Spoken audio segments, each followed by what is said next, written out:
very, very hot summer that year, and the water level in Roundwood had reached a record low.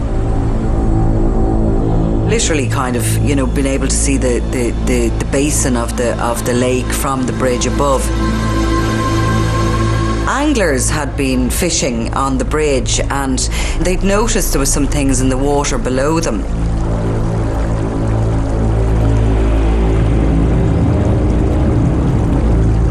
It was around 3 or 4 o'clock the time I had met James and William, and we'd regularly meet at the bridge and have a chat.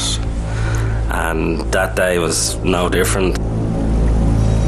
A beautifully sunny day, and it had been for most of the summer that year. And we were just yapping and looking both sides of the bridge, just if we could see anything, and just having a chat basically. And that's when we spotted the yellow rope, because that was just floating on top of the river. And when you look further into it, you could see a reflection. There was something shiny and something metal.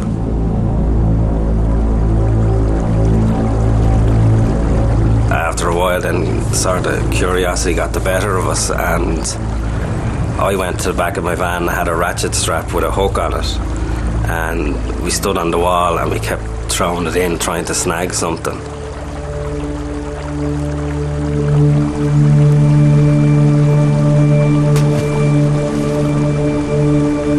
We eventually caught hold of something and pulled it up, and it was a white girl's vest.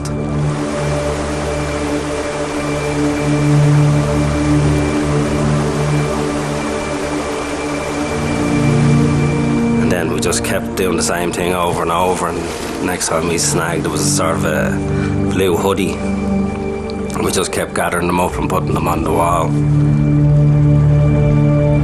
And then after a while, we eventually got the yellow rope, and we pulled it up, and there was 2 or 3 sets of handcuffs on it.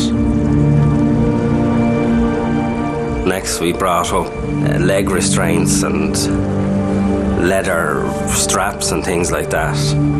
And we just piled them up again and just kept going again. And next we pulled up a mask. It was made up of leather strapping as well, and it came around, there was 4 straps on it, and it came around here, and then one came on your jawline, and it had, between the 4 straps, it had a ball, like a snooker ball connected to it.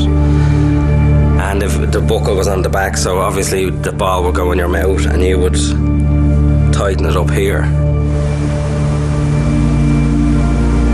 And the second mask we found was a full leather mask that would go completely over your head and down onto your neck and shoulders. And there was no eyes in it, and there was just a zip across the mouth. That was the second one we found.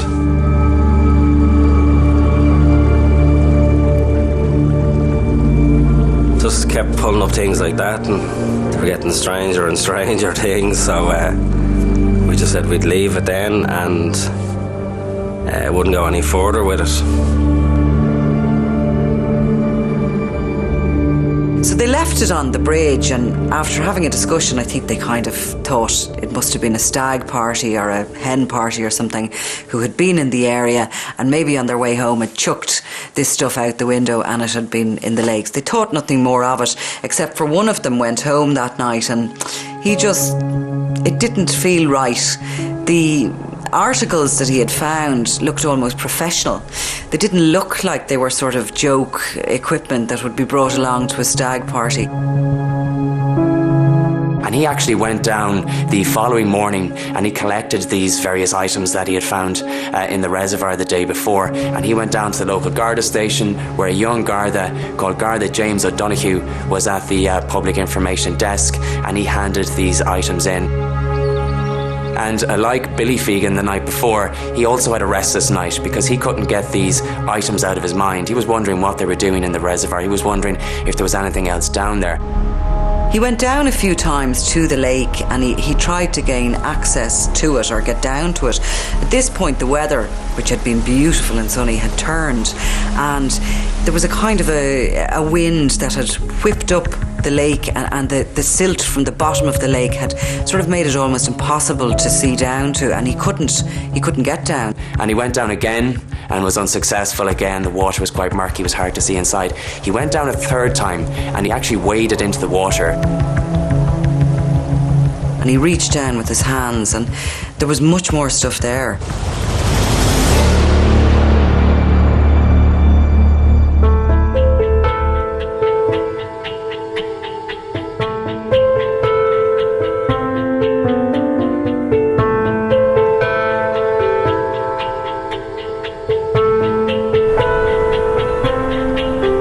Magali Vernay was a French woman who moved to Ireland in 2002. And she set up a dog training and a dog walking business. And as part of that, she had come to some arrangement with a local landowner in South Dublin, in Killikee, the foot of the Dublin Mountains. And she used to take her own dog, a Millie. And one day, Millie went running off into the wood as she was preparing to bring the animals home. And she said that Millie came back with a bone, and she presumed that it was an animal's. So she said that she left it on a pile of bricks that were just directly in front of that particular woodland. Didn't think anything of it. A few days later then, she returned with the dogs, and Millie trailed off again, and she went into the woodland, and this time she didn't come back. She had called for Millie to come back. It was time to go, and when she didn't come back, she went in to fetch her. It is a spot that is isolated, it is rural, it is rough terrain. The dog went in a little bit further. Magali Vernay goes in, follows the dog, sees what's going on, and discovers what appeared to be vertebrae, bones in the wood. It was an area where you'd see deer and other animals like that, and she just presumed it was an animal, but there was something about it that made her stop and draw a breath. She got a bit of a chill. She didn't want to be there anymore. She was a bit unsettled by her surroundings. She found a number of other bones, and Millie was there chewing on what looked like a leg bone. So she picked up the dog and she went home, and she thought she'd go and speak to the landowner and maybe get him to come back and have a look as well. There was just something about what she saw on the ground that didn't sit right with her.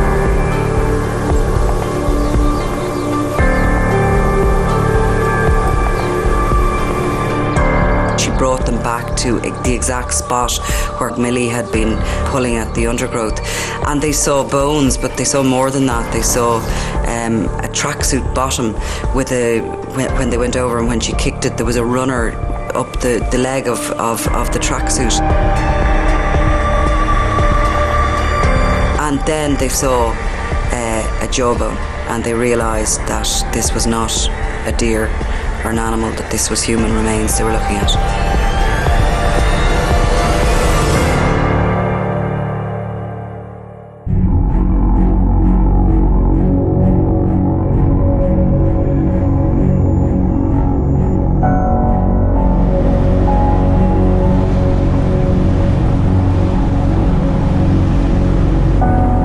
This area, while it's beside her, it's off a road, it's at the same time quite remote, and there's actually no mobile phone coverage up there, so they obviously wanted to get in touch with the guards, but they couldn't use their mobiles, so they had to go home and phone the local Garda station, which is called Tala Garda Station, and they explained to the guards that they thought they had found human remains, and they agreed to meet the guards and to bring them to the spot. So literally, by the time they made the phone call, within minutes, they were back there, and that whole area was being cordoned off as a crime scene.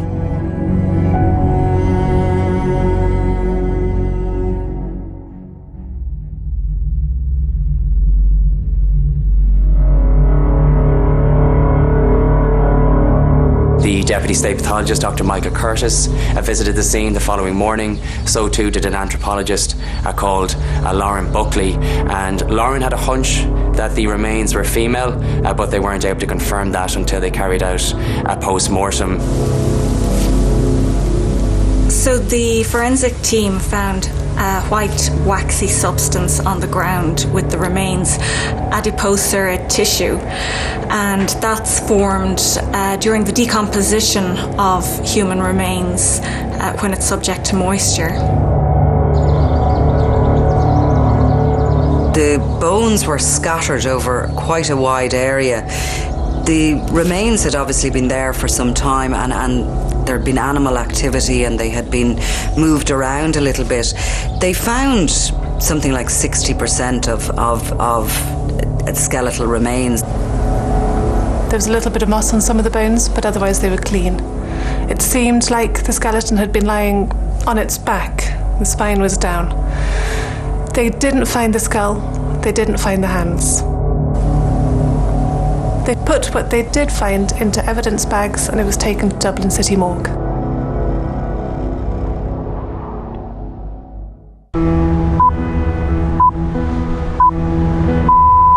Gardaí are investigating the discovery of human remains in a forest close to Killikee in the Dublin Mountains. The Deputy State Pathologist has attended the scene and the remains, which were discovered by a woman walking dogs, have been removed to the city morgue. Gardaí still aren't giving the cause of death. This story was absolutely huge because the area was notorious. We had so many missing women in the 90s. Many of them were associated with the vanishing triangle around the Dublin-Wicklow Mountains. Josephine Dullard was last seen on Thursday, the 9th of November. Where is Annie McCarrick? Annie is the young American woman who disappeared outside of Dublin. Some of them have been out walking, some of them have been hitching a lift, and they've literally vanished, and all within this same area. So when we as a media heard that there had been remains of a woman found up in the Dublin Mountains, we kind of went pretty hysterical, to be honest with you. It was like, is this one of these women? Is this Annie McCarrick? Is this Jojo Dullard? These one of these women that is household names now in this country and beyond. So from that point of view, it was a huge story. Now we had this find, these human remains, and obviously skeletal remains as well, and it wasn't immediately apparent how long they had been there. People immediately began to talk. Was this one of the bodies of the girls who'd gone missing in the Dublin Mountains before, who'd never been found? People wondered if this was the work of a serial killer.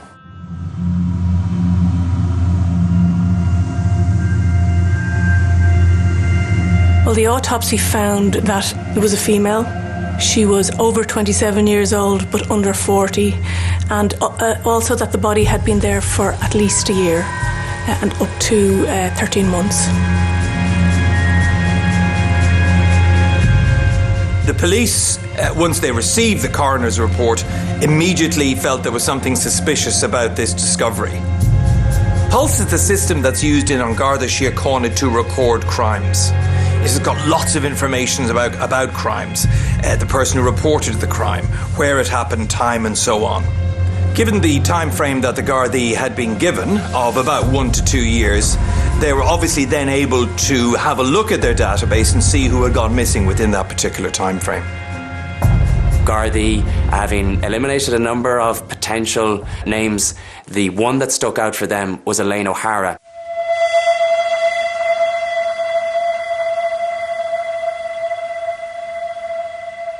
They honed in on this one person, a missing woman, aged 36. She'd vanished in August 2012. She was presumed drowned. So they directed that her dental records be made available to them, and they compared that with the lower jawbone that was found at Killikee by Frank Doyle and Ms. Vernier. And it was Elaine O'Hara.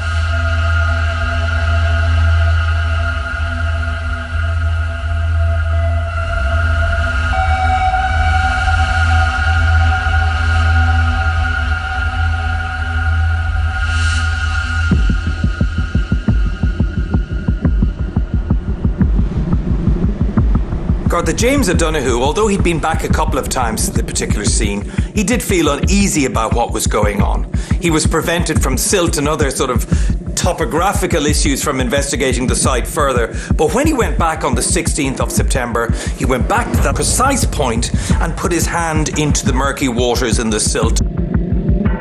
And the most significant item that he found that day was a set of keys, because contained on that set of keys was a Dunnes Stores loyalty card. Dunnes Stores would be one of the biggest supermarket chains in Ireland. There was a little number on it, so he phoned Dunnes Stores.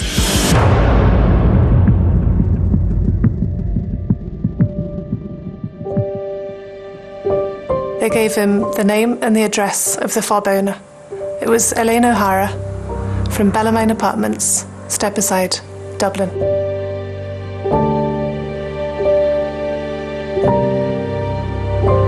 Garda James O'Donoghue enters all these details into Pulse. And bizarrely, he discovered that Elaine O'Hara's body had been found 3 days before on the other side of Wicklow.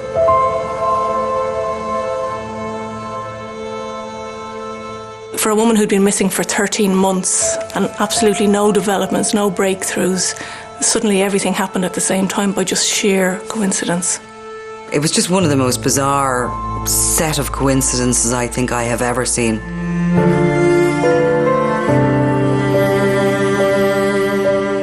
The family needed to be notified. They had spent 13 months assuming that their daughter, their sibling, their loved one was a missing person, presumed at this stage to have ended her own life.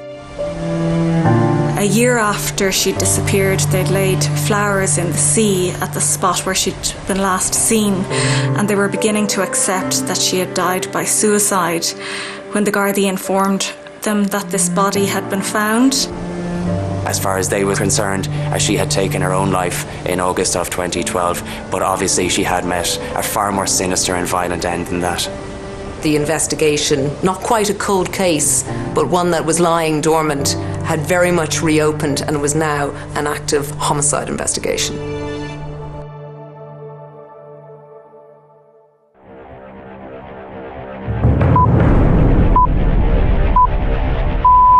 Gardaí have launched a murder inquiry after the remains found last week in the foothills of the Dublin Mountains were identified as those of 36-year-old Elaine O'Hara.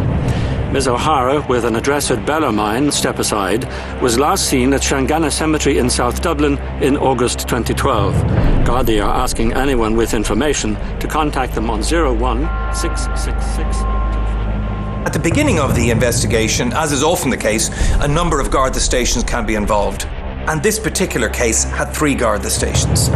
Dublin Metropolitan Region, the Dublin Eastern Region, and Wicklow, Roundwood Garda Station. However, the last place that this person was seen alive was in South Dublin, so Blackrock Station was designated as the investigating station. Gardaí then began to review the missing persons report from 2012.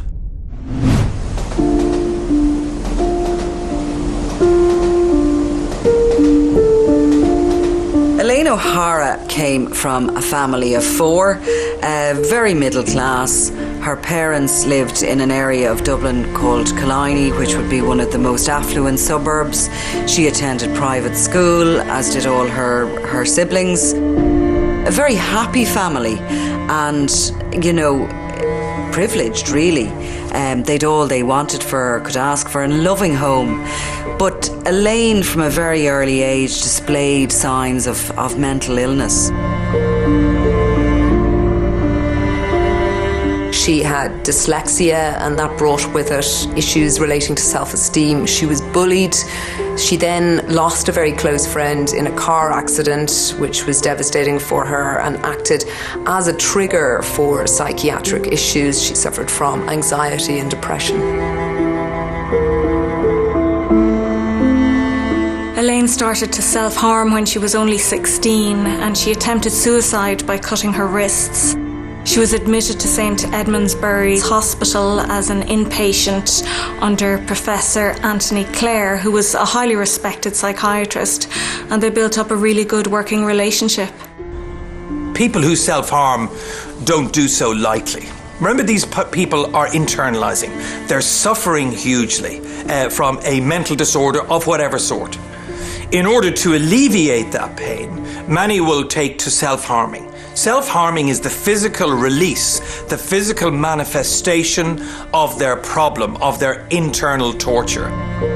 Elaine was diagnosed with a number of things over the years, but I suppose one of the most significant one was this borderline personality disorder, which is a very complex problem for people living with it, and debilitating problem. She joined a number of clubs, groups. She tried hiking, she tried squash, she even tried sailing, but she didn't have the patience to stick with it. She was a very loving and a very caring person. She had a godchild, her niece, who she absolutely adored. She was very intelligent as well. She ultimately wanted to follow her in her mother's footsteps and be a teacher. She became a classroom assistant and she worked part-time in a news agent's, and she was studying at night to try and fulfill her dream to become like a Montessori teacher. She loved kids and she wanted one of her own more than anything. But then her mother died very young in March 2002, and Elaine was absolutely devastated by that. And she began cutting her wrists to deal with the emotions again. And it was around this time that she indicated her fantasies of being restrained and imprisoned for pleasure. Her psychiatrist at one stage reported that she was having kind of like fantasies of being tied up and, you know, uncomfortable kind of stuff really that wasn't for public consumption or wouldn't have been something that she could have spoken to friends about. She wanted someone else to make decisions for her. She found it very hard to make decisions. She had absolutely no self-esteem ultimately. I think one of the greatest tragedies about Elaine O'Hara is that she really did try to give life a go, if we can call it that. Notwithstanding her severe mental health issues, and they were severe, notwithstanding her possible personality disorder, she kept coming back for life. She kept trying to give it a go. Whether it was working part-time, trying to become a teacher. Okay, she didn't get the grades, but then she became a childcare assistant. She wanted to work, she wanted to meet people, but her personality kept dragging her back to internalizing of her problems. Elaine O'Hara's mental health, in one sense, improved.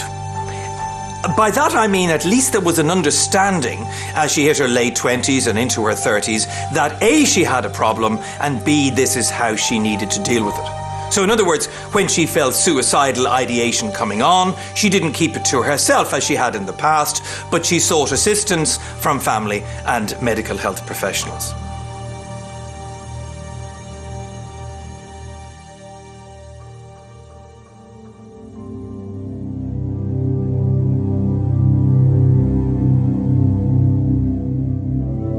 When Elaine was released from hospital after her latest stay in psychiatric care, she was actually very upbeat. Her father noticed she was in good form. She came to visit him. Her niece or nephew was there. She played with the child. She was chatty. They decided that they would go to Shangana graveyard, herself and her father, to visit her mother's grave. She'd been very close to her mother, and actually her mother's death had a very bad effect on her. They bought flowers and they went along to the grave and they put the flowers on the grave. And on the way there, her father noticed that she was on the phone a lot. She was texting somebody and there was constant text coming back, and he kind of got a little bit irritated by it, and he told her to put the phone away. He'd no idea the significance of what was happening and of what those texts were and who they were from. There was nothing unusual or out of the ordinary. Her father was delighted to see her in such good form coming out of hospital. They went for a walk, they shared an ice cream, all seemed well. And at about 4 o'clock she said that she wanted to go home and get some rest. And the reason she wanted some rest was she was volunteering at a Tall Ships Festival in Dublin City at the following day. Now this was something that she was very excited about. She had taken some time off work to focus on this 2-day event, and she was really looking forward to it. She had a lot to live for, you could say. She had her interests in the tall ships, she had her jobs, she was studying, she had dreams and she had goals.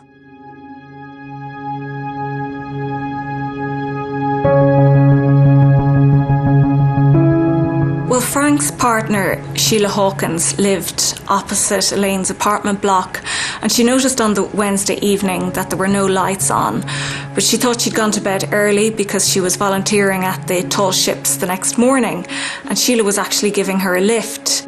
Sheila texted her, "See you at 7:15 a.m, but she got no reply.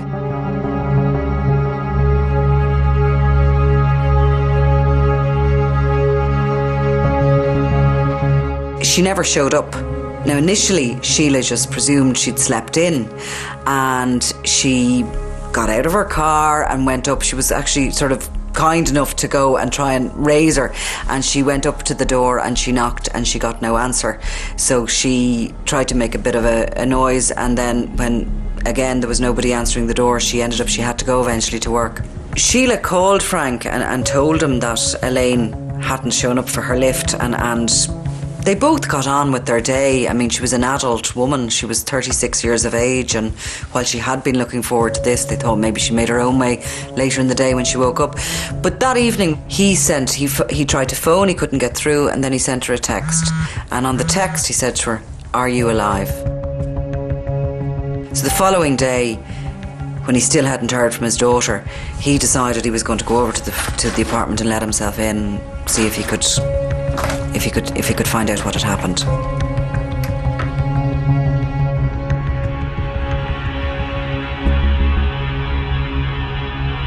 And when he went into the apartment, he noticed something that he felt was unusual, and it was that her iPhone was still plugged in, it was still charging in the apartment. And he said that her and her iPhone were inseparable. Wherever she went, she took her phone with her. Frank contacted the tall ships to see if she turned up there. She hadn't. He called the psychiatric hospital to see if maybe Elaine had gone back there. They also hadn't heard from her, and Frank began to get deeply worried. And that was when he went down to the local Garda station in Stepaside, and he reported her as a missing person.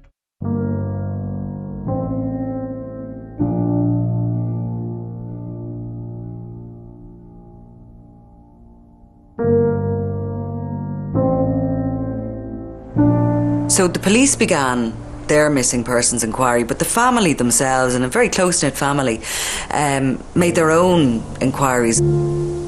Elaine had been depressed, had been in the psychiatric hospital, had been released, and on the last day that they had seen her alive, she'd gone to the graveside with her father. So they wondered, had she gone back there? She was always very close to her mother, and, you know, her mother's death had actually resulted in her own mental health plummeting at the time. So the family went back to Shangana graveyard to see could they see any evidence of Elaine there, and sure enough, they found her car. They found it, and it was open, and it contained various items including cigarettes, a lighter, a sat-nav, but very peculiarly it also included a charger for a phone that she wasn't known to have. Then they really started to worry, because that was close to cliffs, and a woman had seen someone matching Elaine's description crying, and she had been so upset about the mother's death that this was all consistent with maybe she had taken her own life, especially considering she'd only been released from a psychiatric institution.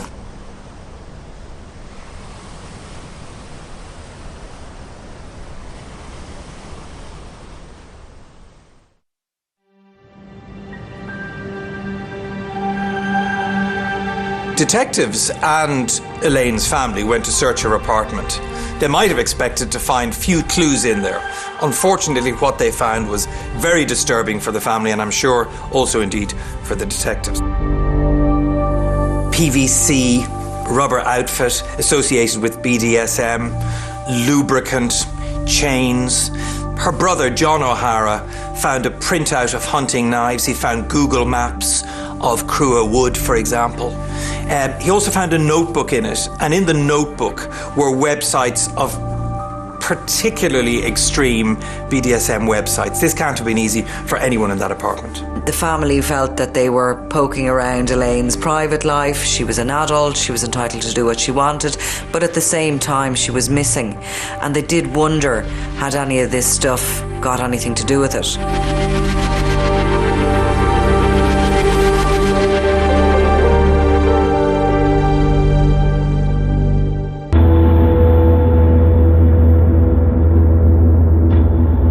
BDSM, it stands for bondage, discipline, domination, sadism, masochism. And it's an umbrella term for all sorts of fetishes, all sorts of kinks. It's what you would apply to pretty much anything that involves anything kinky. And so within that, there are roles. You've got the word that most people are used to is dominatrix, which is a female dominant. Then there's a slave or a sub, who will be the person on the receiving end of the stick, as it were, and who takes the submissive role versus the dominatrix or the master who takes the top. The BDSM world is really difficult to pocket because it's everywhere. I think a lot of people have the impression that it's seedy dungeons and dark alleyways or whatever, but it's more of a community than a world, and significantly more pervasive than you would think. You know, if you can have a room full of 10 people who all come from different backgrounds, different ages, different genders, and half of them at least will have some sort of fetish or kink, whether that's a very, very mild one, something like feet, all the way up to something, you know, hard bondage or something like that.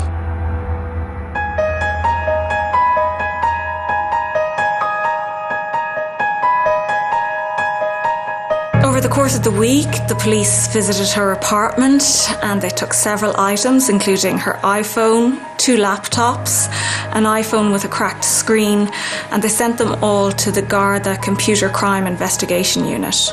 In the course of analysis of the phone data, Gardaí found pretty hardcore messages of a sexual nature from a sir, and these related to BDSM activities, bloodletting, stabbing, of very serious nature. But interestingly, they ended several months before Elaine went missing. On the laptop were a lot of writings which were very deep into this fetish world. There was very disturbing stuff on her laptop. They were also able to find that she was going online on these fetish sites and she was meeting up with people. This wasn't something new to Elaine.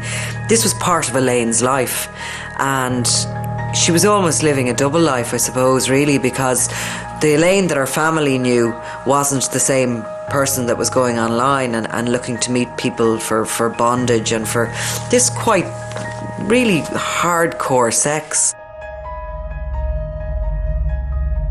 Within the BDSM scene, there is an element of exploration of pain, and both kind of inflicting and receiving, and what works and what doesn't.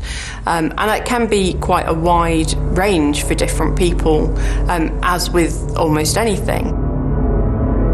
The issue of pain and pleasure is something that has occupied psychologists' minds for millennia. There's a close relationship between pain and pleasure, and it is that human condition sometimes where we see an overlap between the two that can bring that pain-pleasure idea into the bedroom, if you will. And very often, some people get bored with what might be described as routine sex. So they experiment further, and then they hit the pain threshold. The question is, when you hit that pain threshold, where does the pain stop? At what point does it become okay to say, I am now fulfilled? It's all very grey, and again, that's one of the things which is explored in relationships like this and changes on a day-to-day basis. And what a caring dominant will do is pay attention to that. You know, I have some clients who enjoy a caning, and on one day might be able to take 24 strokes, and on the other 6. And I stop at the 6. And that's fun and tangible and stimulating to play with those pain and pleasure boundaries and watch them sort of ebb and flow. But they do have to be adhered to.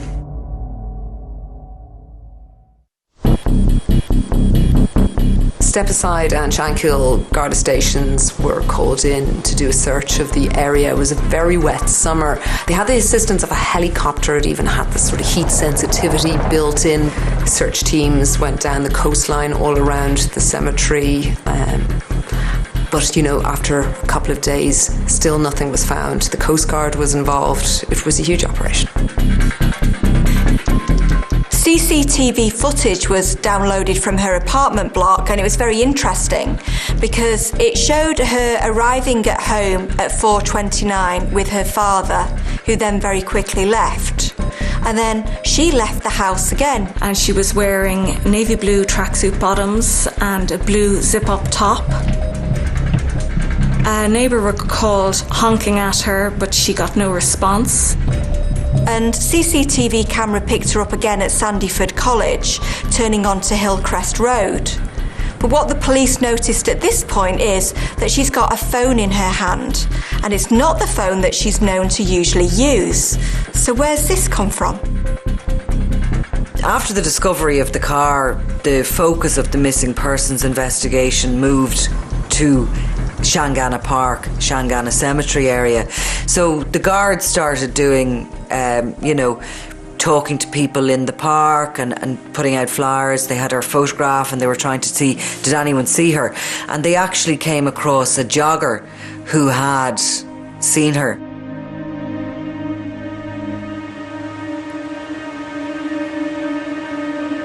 The jogger was a guy called Conor Guilfoyle, and he was doing laps of the park, and he had met up with Elaine. He was running past her and she stopped him and she asked him for directions to this particular bridge that would lead a walker over a kind of a railway line and down to the beach. On his loop back around the park, he saw Elaine again. He said that she seemed distracted, distant, that she was in another world. She didn't react as he passed by. Conor Guilfoyle, that jogger, would actually be the last person to see Elaine alive.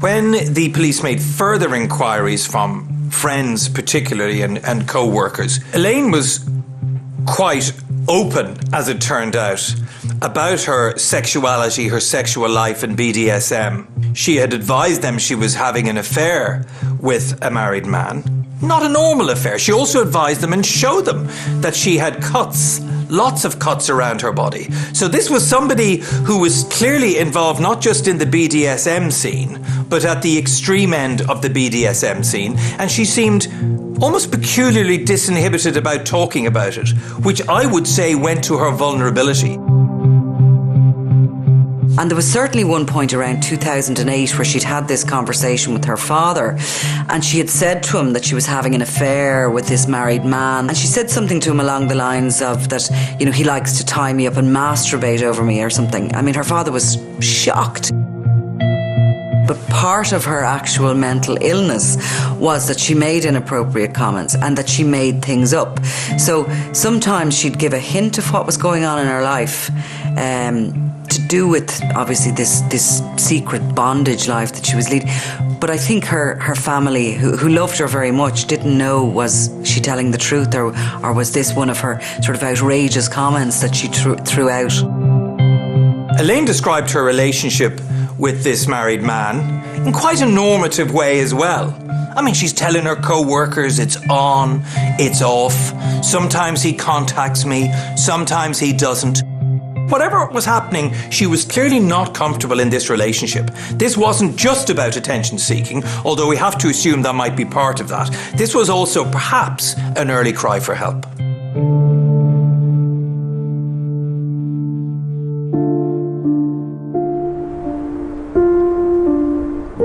There were 130 lines of inquiry. Gardaí spoke to tons of witnesses, gave lots of interviews, but nothing came up. There was no leads. There was no trace of her body. It was like she'd vanished. You'd have expected something to come in if she drowned, some sign, maybe even some clothing, but nothing was found of Elaine. It all sort of looked like she, given her background, like she might have committed suicide. In hindsight, and looking back to it, her family had deeper fears about what had happened to her. It was sort of accepted that she had committed suicide. It's not that the investigation died out completely, it just moved down the priority list until a number of coincidences blew it open again.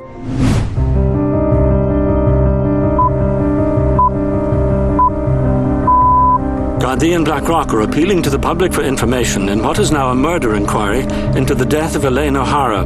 Miss O'Hara's remains were found in a forest close to Killikee, Dublin, just over a week ago. Detectives say they are following it. Now that the investigation had changed from a likely suicide to a homicide investigation, this meant that forensic teams could revisit with a new frame of mind.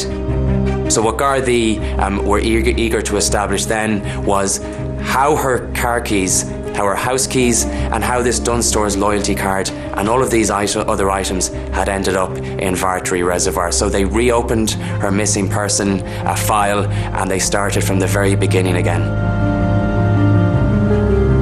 They began to revisit some of the major scenes and points of investigation, including Elaine's apartment, and they were lucky in that respect because it hadn't been sold on since her death, and they were able to access her belongings. They were looking for evidence for anything, DNA or anything that would be left, but they didn't have far to look.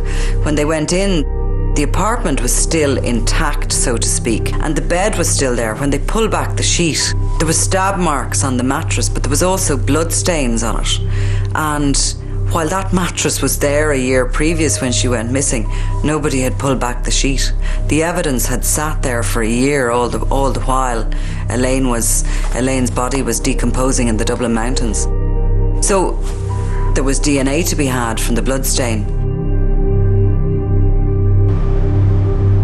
But after Garda James O'Donoghue had made that significant discovery after going back down to the Vartry Reservoir, and he found what would ultimately lead Gardaí to believe that there was some connection between this crime scene and the one at Killikee where Elaine was found. Garda divers were brought in, the area was cordoned off, there was an extensive search of the reservoir, and a number of items were found. Lots more BDSM paraphernalia was found, including gimp masks, ball gags, things like that. They found 2 knives and they found a rucksack containing a leather collar and also insulation tape, but interestingly, a Nokia phone. This was a huge breakthrough in the case. Could this be the phone that Elaine was seen with in her hand? Could it be the phone that matched the charger in her car?